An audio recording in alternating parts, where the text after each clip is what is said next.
Olá pessoal, aqui é Ivan Gomes, professor de filosofia do Colégio Universo Mais, e hoje nós vamos trabalhar a tua competência 1, que é a competência que fala sobre compreender os elementos culturais que constituem as identidades.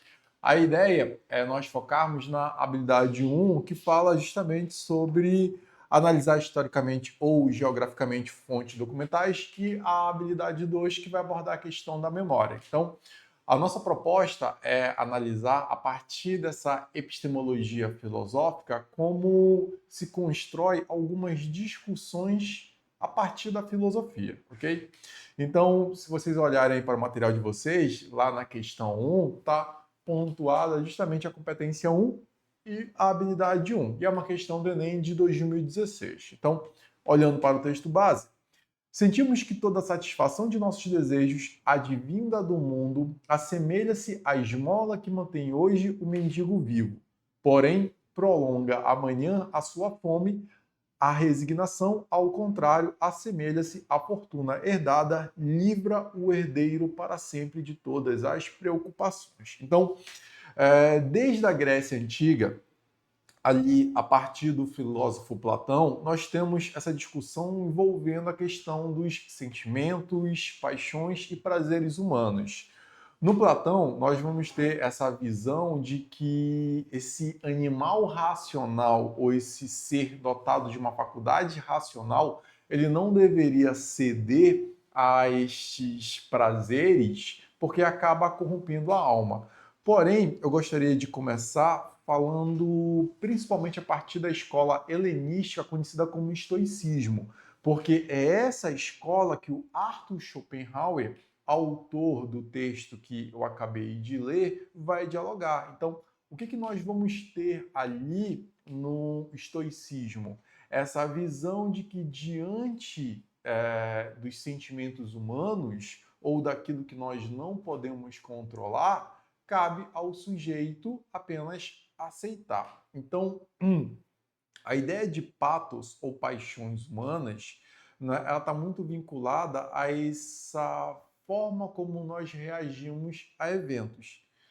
Assim como o estoicismo, o epicurismo também vai dialogar justamente sobre o controle ou manejo das paixões, onde o epicurismo, por sua vez, vai defender a ideia do manejo das paixões. O que Schopenhauer quer com esse texto? Lembrando que Schopenhauer já é um filósofo contemporâneo. Ele quer resgatar essa ideia de que cabe a nós manejarmos as paixões, sendo que, para o Schopenhauer, as paixões são inevitáveis. Por quê? Porque lá no Mundo como Vontade e Representação, ele mostra como o sofrimento é um elemento que define a própria realidade. Então, diante do sofrimento, cabe ao ser humano a sua capacidade de manejar como reagir a esse sentimento.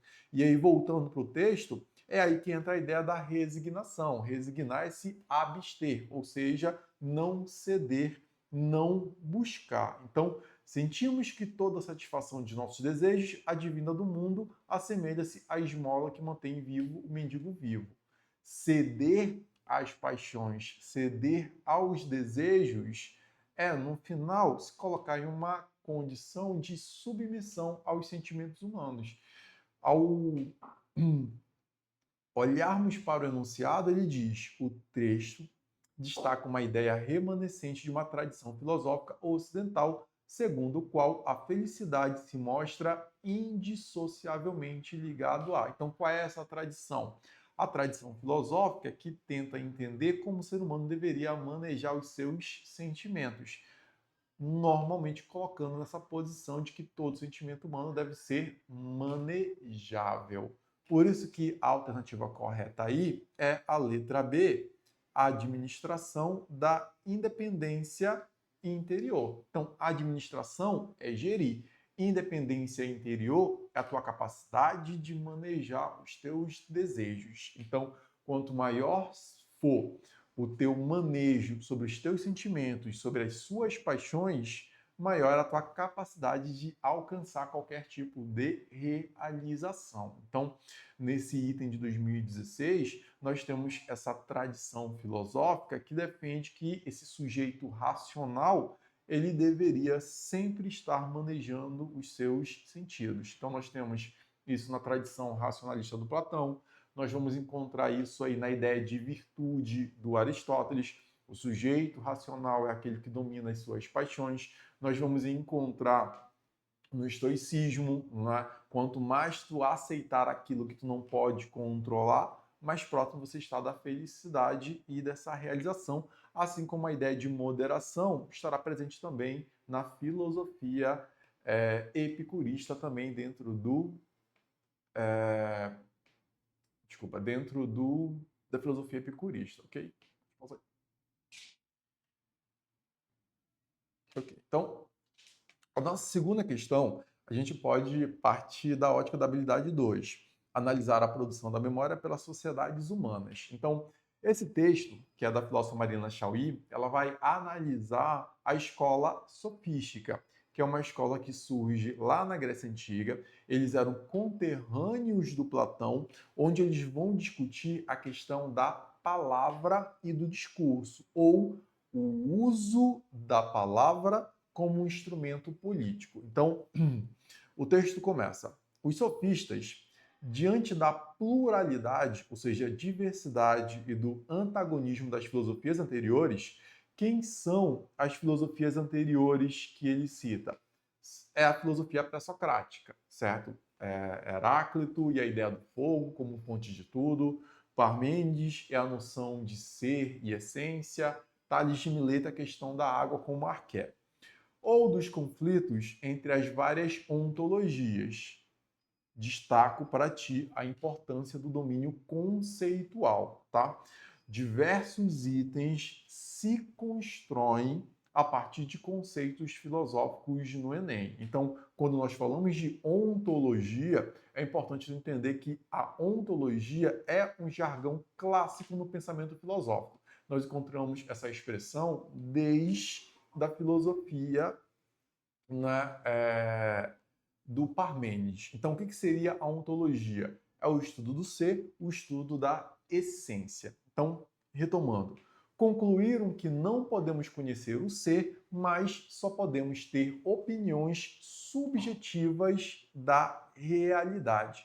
Uma opinião subjetiva é uma opinião particular. Se tudo aquilo que estabelecemos sobre o mundo vem de opiniões subjetivas, isso significa que tudo aquilo que conhecemos sobre o mundo é construído a partir da ideia do relativismo. Então, tópico batido: sofistas, escola filosófica que defende o relativismo epistemológico, o relativismo do conhecimento, onde para eles toda a verdade se estabelece a partir de convenções sociais. Qual é o contexto ali? A democracia ateniense e a prática do cidadão de discutir as questões da cidade nas assembleias. Então, como na democracia ateniense todo cidadão possuía os mesmos direitos, isso significa que todo discurso era válido. Então, o poder de convencimento é o que tornaria um discurso muito mais poderoso, muito mais forte ou convincente dentro das assembleias. E aí, retomando o texto, por isso, para se relacionarem com o mundo e com outros humanos, os homens devem valer-se de um outro instrumento, a linguagem. Então, nós temos nesse item, né, a discussão envolvendo como a linguagem era percebida pelos sofistas no contexto da democracia ateniense, para persuadir os outros de suas próprias ideias e opiniões. E aí, não esqueçam, se Platão e Sócrates vão ter o método dialético, os sofistas vão utilizar a retórica como instrumento de persuasão, né, entre os cidadãos. A verdade é uma questão de opinião e de persuasão. A linguagem é mais importante do que a percepção e o pensamento. Por quê? Porque qualquer pensamento é sempre pautado em valores construídos socialmente. Enunciado: na história da filosofia, a pedagogia sofística foi recepcionada de uma forma peculiar por Platão. Esse contato atribuiu ao método sofístico a qualidade de ser. Então, por que ele está chamando de pedagogia sofística? Porque assim como Platão, Sócrates os sofistas também tinham como proposta apresentar um modelo educacional para os gregos. Porém, se Sócrates e Platão partiam da ideia de um pensamento universal, os sofistas vão partir da ideia de que o pensamento ele é relativo, o pensamento está condicionado ao discurso aceito pela polis. Então, qual é a crítica direcionada para Platão?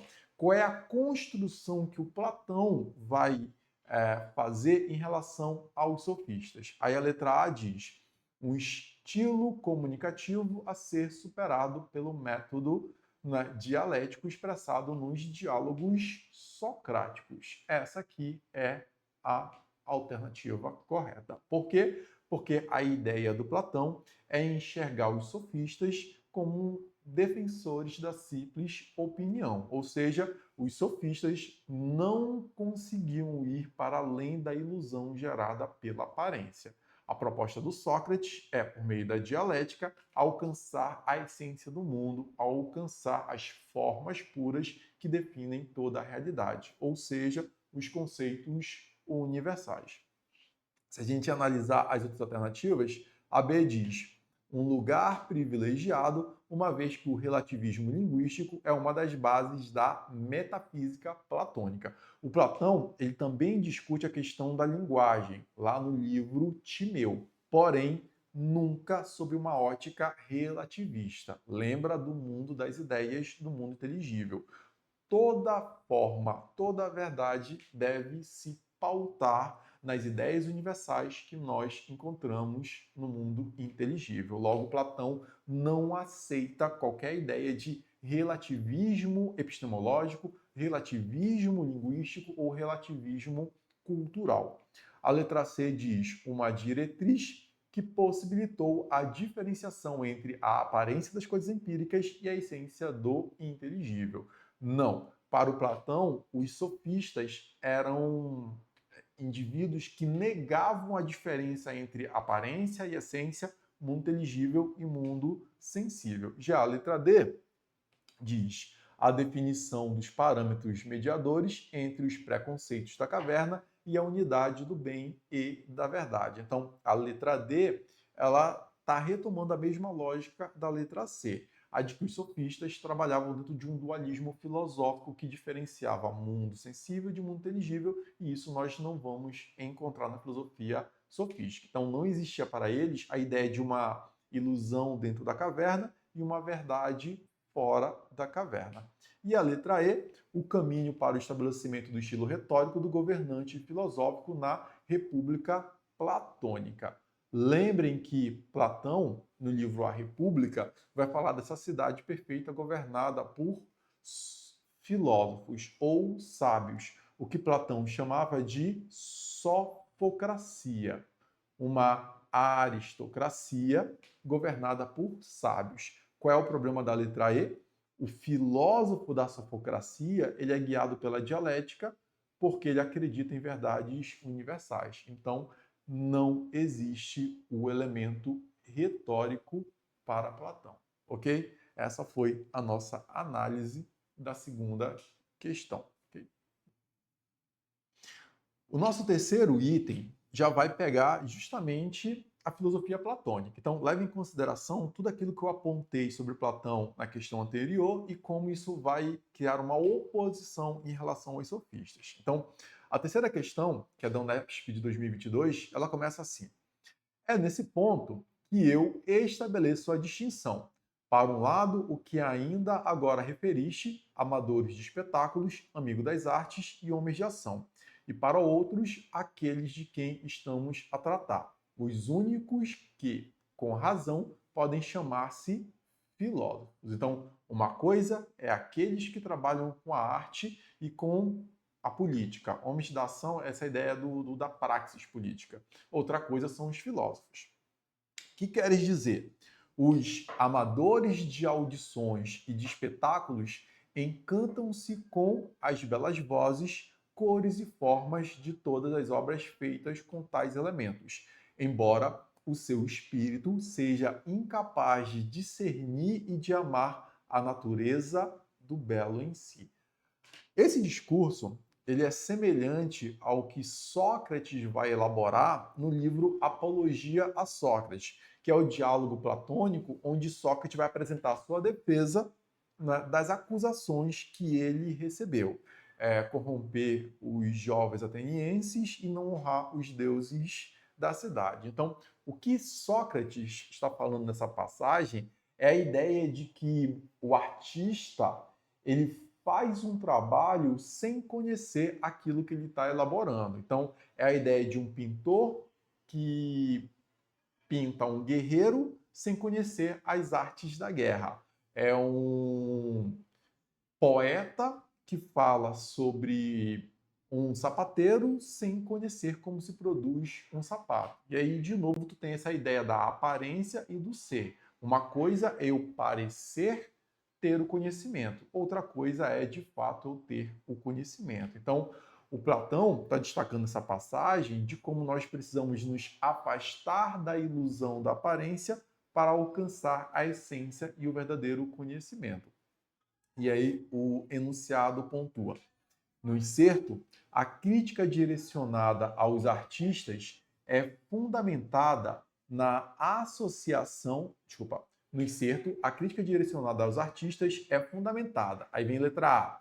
Na associação das artes com conhecimento mitológico? Não. Tá? O que o texto mostrou é como tu tem essa arte vinculada à ilusão e não à essência da realidade. Letra B, na impossibilidade de representação justa das ideias? Pode ser. Letra C, na necessidade das artes de terem um conteúdo verossímil, tá? Então, a ideia do Platão não é a de que a arte não apresenta um conhecimento verossímil, sim que ela não se pauta na verdadeira essência, ou seja, um mundo inteligível.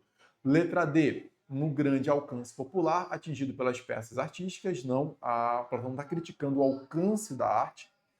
Letra E, no fato de os espetáculos serem parâmetros pedagógicos. Então, mesmo que indiretamente a gente encontre alguma dessas críticas, não esqueçam que vocês precisam trabalhar com os elementos do texto. E o que o texto base está te mostrando é como Platão aponta a falha no conhecimento dos artistas a partir do momento que eles não se pautam de fato, né, na essência de realidade, nas essências ou formas puras do mundo inteligível. Por quê? Porque eles se pautam nos sentidos, e os sentidos são incapazes de alcançar o mundo inteligível. Por isso que a alternativa correta é, né, a letra B, na impossibilidade de representação justa das ideias. Todo conhecimento para o Platão precisa passar pela razão, pelo pensamento e pela reflexão. Não esqueçam que Platão, como um filósofo racionalista, ele não confia em nada que venha da experiência, que venha do corpo, que venha dos sentidos. Isso é uma marca no racionalismo platônico e lá na Idade Moderna essa mesma marca vai ser compartilhada no racionalismo cartesiano. Ok, pessoal? Tá. A questão 4 também é uma questão que faz mais análise de filosofias. É um texto do Schopenhauer, mas na verdade tu vai perceber que o que ele está interessado é a caracterização das filosofias feitas pelo Schopenhauer. Então ele diz assim: leia o texto para responder à questão. Pensemos no cavalo diante de nós. Então perguntemos: o que é isso? Ou seja, o que é o cavalo? O que é esse objeto que eu estou vendo? Platão diria: esse animal não possui nenhuma existência verdadeira, mas apenas uma aparente. Lembrando que aparência para Platão é aquilo que parece real, mas não é. Um constante vir a ser. Para Platão, real é tudo aquilo que é imutável, ou seja, aquilo que representa o ser. O vir a ser, o devir, a mudança, como defendia Heráclito, não passa de uma ilusão.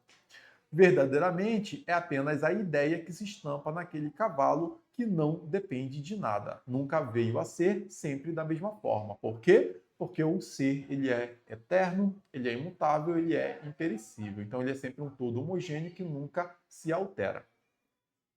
Enquanto reconhecemos nesse cavalo sua ideia, é por completo indiferente se temos aqui diante de nós esse cavalo ou seu ancestral. Ou seja, não interessa temporalmente o que é esse cavalo. Unicamente, a ideia de cavalo possui ser verdadeiro e é objeto do mundo conhecimento e é objeto do conhecimento real, ou seja, só a ideia de respeito ao mundo inteligível, já que não existe matéria no mundo inteligível. A matéria é um aspecto do mundo sensível. Agora, deixemos Kant falar. Esse cavalo é um fenômeno. Lembrando que fenômeno é aquilo que pode ser observado no tempo, no espaço e na causalidade, que são as condições a priori. A priori é aquilo que não depende da experiência, completas da experiência possível. Então, o que o Kant está dizendo para ti? Que todo objeto que eu percebo no tempo e no espaço é um fenômeno. E eu só percebo esse objeto graças às faculdades que nasceram comigo. Se nascem comigo, elas são anteriores à experiência. Por isso que ele chama de a priori. Quais são as duas faculdades que nós vamos encontrar na filosofia kantiana? É a faculdade da sensibilidade, que é a faculdade que permite apreender a matéria, e a faculdade do entendimento, que é responsável por organizar os dados gerados pela faculdade da sensibilidade. Então, voltando para o texto. Esse cavalo é um fenômeno no tempo, no espaço e na causalidade, que são as condições a priori completas de experiência possível, presentes em nossa faculdade de conhecimento. Não há determinações da coisa em si. Então, o objeto que eu vejo não é um objeto metafísico. Se não é um objeto metafísico, tu não pode chamar de coisa em si. Para saber o que ele pode ser em si, seria preciso outro modo de conhecimento, além daquele que unicamente nos é possível pelos sentidos e pelo entendimento. Aqui, referência às duas faculdades. Então, não esqueçam que a filosofia kantiana ela tem como proposta analisar o que o ser humano pode ou não conhecer. Então, diz, olha, eu conheço esse cavalo que está na minha frente porque ele é apreensível pelas minhas faculdades. A faculdade da sensibilidade, que me permite ver, ouvir e tocar esse cavalo, e a faculdade de entendimento, que vai organizar tudo aquilo que eu percebi por meio dos sentidos. Enunciado. Schopenhauer compara as filosofias platônicas e kantianas, fazendo-as responder uma questão. Na perspectiva platônica, o cavalo presente diante de nós é. Então, ele discutiu Platão e Kant, mas o que ele quer saber é a percepção do Schopenhauer sobre a filosofia platônica. Então, a letra A diz que, para Platão, o cavalo é absolutamente igual a todos os cavalos do mundo. Não porque os cavalos do mundo são produtos da matéria, tá? Então, o verdadeiro conhecimento precisa ultrapassar o campo da matéria. Letra B, um ser imutável e eterno. Não porque estamos falando do cavalo enquanto objeto e não do cavalo enquanto ideia. Letra C, a essência do cavalo real, mesma explicação da letra B. Nós não estamos diante da ideia de cavalo, e sim do objeto, da representação falha. Letra D, a demonstração da inexistência do mundo inteligível. Toda a realidade está no mundo inteligível para Platão. Então, tu não pode afirmar que não existe. Letra E, uma sombra da ideia de cavalo. Perfeito. Porque quando ele diz uma sombra, ele está falando da alegoria do mito da caverna, onde tudo aquilo que está dentro da caverna é físico. Se é físico, não passa de uma ilusão. Então, cabe ao filósofo sair da caverna e alcançar as formas puras de conhecimento, ou seja, as ideias. Então, o verdadeiro cavalo não é o cavalo que eu estou vendo, e sim a ideia que eu formo no meu pensamento. E eu vou formar isso a partir da razão. E a quinta questão, também sobre Platão, ele diz assim: quando o artista, demiurgo, trabalha em sua obra, a vista dirigida para o que sempre se conserva igual a si lhe transmite a forma, virtude e modelo. É natural que seja belo tudo o que ele realiza. Porém, se ele se fixa no que devém, ó, de novo a ideia de mudança, né? E toma como modelo algo sujeito ao nascimento, nada belo poderá criar. Ora, se este mundo é belo e for bom seu construtor, sem dúvida nenhuma este fixará a vista no modelo eterno. Então, que ele está falando aí? Diz, olha, o artesão, o artista, o demiurgo, quando ele for criar algo, ele tem que criar a partir do eterno. Se esse indivíduo criar a partir daquilo que muda, a obra dele, a criação dele não vai ter validade. Por quê? Porque vai ser um produto da ilusão. Lembrem que para Platão, a arte ela é cópia da cópia. Ou seja, ela te afasta duas vezes da verdade. Por quê? Porque a arte ela se volta para o mundo sensível, que por sua vez é uma cópia do mundo inteligível. Então, quando ele pergunta, o texto aponta como inferência a ideia de que a resposta aqui é a letra D de dado. O olhar do artesão, o olhar do artista deve se dirigir ao que permanece, pois este modelo a ser inserido na realidade sensível, ou seja, a criação ela deve se pautar no mundo inteligível, porque é no mundo inteligível que nós vamos encontrar as formas puras e eternas. Lembrando que a realidade sensível sempre é uma cópia. Ok, pessoal? Então, basicamente, a nossa análise nesse primeiro encontro diz respeito justamente à forma como esses pensadores vão construir o conhecimento e a realidade em períodos distintos. A gente encerra por aqui e continua na próxima aula.